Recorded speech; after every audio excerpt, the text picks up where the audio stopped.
Сәлеметсіздер ме, құрметті әріптестер? Менің сіздерге бүгін көрсететін жасанды интеллектім Gemini деп аталады. Енді бұны барлықтарыңыз білесіздер, қолданып жүрсіздер. Осының әртүрлі функциялары бар. Соның ішінде суретті жасау туралы кішкене айта кетейін деп тұрмын. Енді бұл жерде осындай тегін версиясында бізге осындай үлгілер шығады. Осының кез келгенін таңдап, соның астына промпт жазасыздар. Мысалға, маған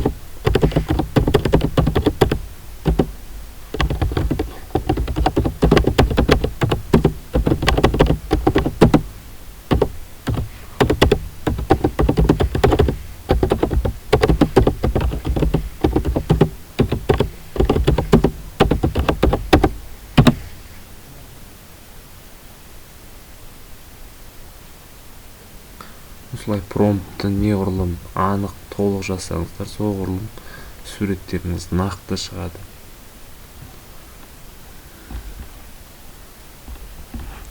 Қазір мен жасап жатыр.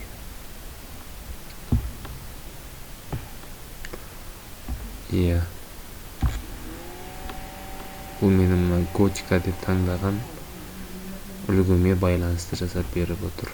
Осы сияқты өздеріңізде мектептің атауларын немесе сабақтың пәндердің тақырыптарды байланыстырып ашық сабағыңызға қажетті сурет жасап алуыңызға болады.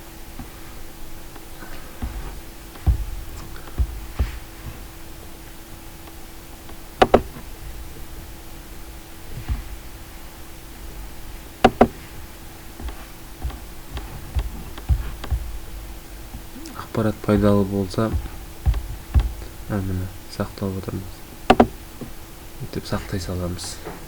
Ақпарат пайдалы болса, каналға жазылып алыңыздар. Рахмет.